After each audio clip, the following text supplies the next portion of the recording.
Supreme court ने बर्खास्त IAS trainee पूजा खेडकर की गिरफ्तारी पर 21 मई तक रोक बढ़ा दी है। हालांकि कोर्ट ने खेडकर को 2 मई को दिल्ली पुलिस के सामने पेश होने और जांच में सहयोग करने का निर्देश दिया है। खेडकर पर यूपीएससी परीक्षा में ओबीसी और दिव्यांग कोटा का गलत लाभ उठाने का आरोप है।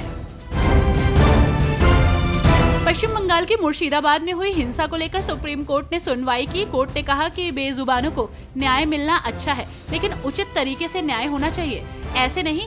इसी के चलते कोर्ट ने याचिकाकर्ता के वकील को याचिका वापस लेने और बेहतर दस्तावेजों और कथनों के साथ दोबारा याचिका दायर करने की अनुमति दी।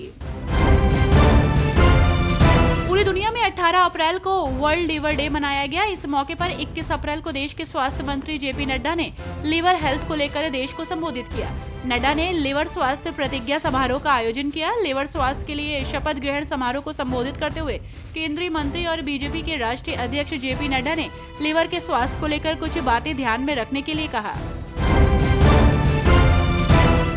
अमेरिकी उपराष्ट्रपति जेडी वेंस ने अपनी 4 दिवसीय भारत यात्रा के दौरान अक्षरधाम मंदिर में दर्शन किया, जहां उन्होंने अपनी फैमिली के साथ मंदिर की कला और वास्तुकला की जमकर तारीफ भी की और उन्होंने एक गेस्ट बुक में अपने अनुभव साझा किए। इस यात्रा से भारत अमेरिका संबंधों को और मजबूती मिलने की उम्मीद है। कैश कांड की वजह से चर्चा में जस्टिस यशवंत वर्मा की अध्यक्षता वाली पीठ ने जिन 50 याचिकाओं पर दिल्ली हाई कोर्ट के जज रहते हुए जो सुनवाई की थी, उसे नए सिरे से सुना जाएगा। दिल्ली हाई कोर्ट ने इस मामले में जानकारी दी है।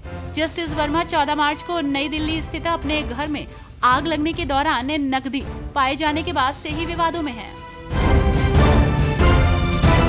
भारतीय जनता पार्टी सांसद निशिकांत दुबे की ओर से सुप्रीम कोर्ट को लेकर दिए गए बयान के बाद अवमानना याचिका दायर करने की मांग पर देश की सबसे बड़ी अदालत ने कहा है कि इसके लिए बेंच की अनुमति की जरूरत नहीं है। सुप्रीम कोर्ट ने सोमवार को याचिकाकर्ता से कहा कि इसके लिए हमसे नहीं बल्कि अटॉर्नी जनरल से मांग कीजिए।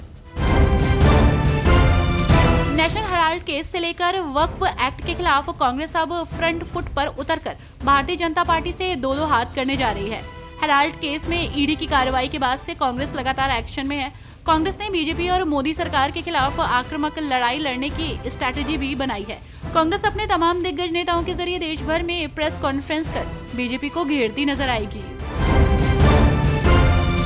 पॉप फ्रांसिस का वेटिकन सिटी में निधन हो गया है। पॉप फ्रांसिस पिछले 1 हफ्ते से ब्रोंकाइटिस से पीड़ित थे और उन्हें शुक्रवार 14 फरवरी को अस्पताल में भर्ती कराया गया था। वेटिकन ने शनिवार शाम को एक अपडेट जारी किया, जिसमें कहा गया कि लंबे समय से सांस लेने में तकलीफ के बाद उनकी हालत बिगड़ गई। बीजेपी प्रवक्ता संबित पात्रा ने राहुल गांधी के चुनाव आयोग वाले बयान पर पलटवार किया है। उन्होंने कहा कि वो विदेशी भूमि में जाकर वही करते हैं जो कई दशकों से करते आ रहे हैं। उन्होंने कहा कि कांग्रेस के तमाम बड़े नेता देश भर में मां बेटे को बचाने के लिए प्रेस कॉन्फ्रेंस करेंगे और उन्होंने कहा कि चोर मचाए शोर, इनको जेल जाना पड़ेगा क्योंकि इन्होंने भ्रष्टाचार किया है।